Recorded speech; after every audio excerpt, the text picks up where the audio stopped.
kita akan mempelajari tentang ekologi kelautan. Nah, bicara tentang laut, laut ini merupakan perairan yang berenergi yang mendominasi bumi, yaitu 75%. Nah, kita tahu sendiri bahwa laut ini masih banyak sekali misteri. Salah satunya yaitu 85% spesies yang di laut itu belum diketahui.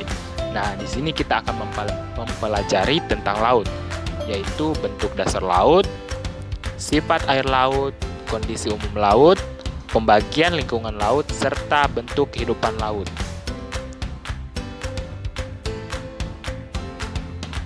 Bentuk-bentuk relief dasar laut.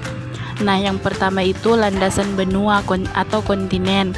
Landasan kontinen atau landasan benua merupakan dasar laut yang merupakan kelanjutan dari benua. Daerah ini adalah suatu relief dasar laut yang menurun perlahan-lahan, mulai dari pantai ke arah tengah lautan sampai ke pinggir. Saat dasar laut tiba-tiba menurun, landasan kontinen mempunyai kedalaman sekitar 200 meter. Contohnya itu pada di dangkalan Sunda, yaitu kelanjutan dari benua Australia. Nah, yang berikutnya itu palung laut. Palung laut itu biasanya disebut dengan trench. Palung laut juga adalah dasar laut yang sangat dalam, curam, sempit, dan memanjang. Palung laut terbentuk karena adanya suatu gerakan lipatan kulit bumi atau adanya patahan. Nah, contohnya itu pada Palung Jawa mempunyai kedalaman 8.000 meter. Palung Mariana mempunyai kedalaman 9.635 meter. Dan Palung Mindanao mempunyai kedalaman 10.500 meter. Yang ketiga, gunung laut. Gunung laut merupakan gunung yang terbentuk di dasar laut. Gunung ini kadang ada yang sampai ke permukaan laut. Gunung ini terbentuk akibat adanya suatu aktivitas vulkanisme. Contohnya itu pada Gunung Krakatau di Selat Sunda. Nah, yang berikutnya ambang laut atau drempel. Nah, ambang laut atau drempel adalah dasar laut yang mencuat memisahkan satu perairan dengan perairan yang lainnya. Contohnya itu pada ambang laut Sulawesi. Nah, yang kelima, shelf atau paparan benua. Nah, paparan benua atau shelf merupakan suatu dasar laut yang melandai ke daratan dengan kedalaman rata-rata sampai dengan 200 meter. Contohnya itu pada paparan Saul atau paparan Sunda. Nah, nomor 6, laut dangkal. Laut dangkal yakni suatu laut yang kedalamannya kurang dari 200 meter. Yang ketujuh, laut dalam. Laut dalam yaitu sebuah laut yang kedalamannya lebih dari 200 meter. Contohnya itu pada Laut Banda. Nah, yang kedelapan, lubuk laut. Lembah laut atau beken merupakan suatu daerah yang dalam dan luas di lautan. Daerah ini berupa cekungan, contohnya itu pada Indo-Australia, beken di Samudra Hindia. Yang kesembilan, punggung laut. Nah, yang bagaimana itu dikatakan punggung laut? Punggung laut itu adalah salah satu relief dasar laut berupa bagian dari dasar laut yang menjulang ke atas sebagai pegunungan di laut. Punggung laut di Indonesia antara lain terdapat di sebelah barat Pulau Sumatera, selatan Pulau Jawa, dan selatan Pulau Sumba. Nah, yang terakhir itu pulau koral atau pulau karang atau terumbu. Nah, pulau koral atau pulau karang atau terumbu merupakan juga dasar laut yang sebagian atau semuanya terdiri atas karang. Sifat air laut. Yang pertama, air laut merupakan campuran antara berbagai garam dan air.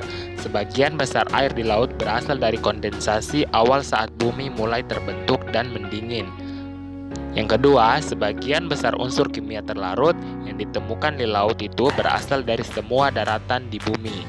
Yang ketiga, hanya 6 unsur dan senyawa yang menyusun 99% air laut, yaitu klorin, natrium, sulfur, magnesium, kalsium, dan kalium.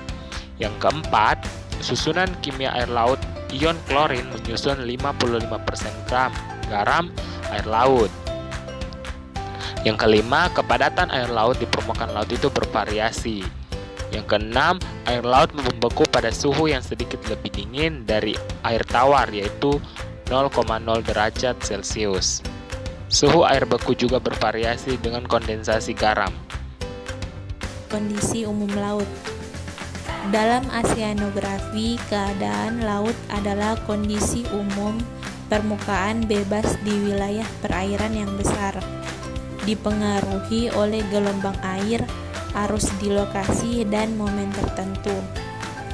Karakter laut dikarakteristikan oleh statistik, termasuk tingkat arus periode dan spektrum kekuatan. Keadaan laut beragam sepanjang waktu karena kondisi angin dan arus air yang berubah. Keadaan laut dapat diamati oleh pengamat berpengalaman seperti marinir terlatih atau melalui alat-alat seperti pemantau cuaca, radar gelombang, atau satelit. Selanjutnya yaitu materi pembagian zonasi lingkungan laut. Yang pertama, berdasarkan intensitas matahari terbagi menjadi dua, yaitu zona fotik dan zona afotik. Zona fotik terbagi menjadi dua, yaitu zona eufotik dan disfotik. Yang kedua, berdasarkan lokasi dibagi menjadi dua, yaitu zona bentik dan zona pelagik. Zona bentik adalah bagian dari minakat dasar laut yang dihuni atau ditempati oleh organisme.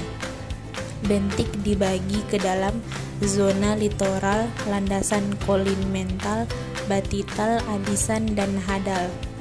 Zona pelagik yaitu zona yang lingkungan lautnya terbuka, yang terdiri atas netrik dari kedalaman 0 sampai 200 meter dan oseanik kurang lebih 200 meter, yang dibagi menjadi zona neritik, zona oseanik, zona epilagik, zona mesolagik, zona basitopelagik, zona abisopelagik, dan zona hadopelagik.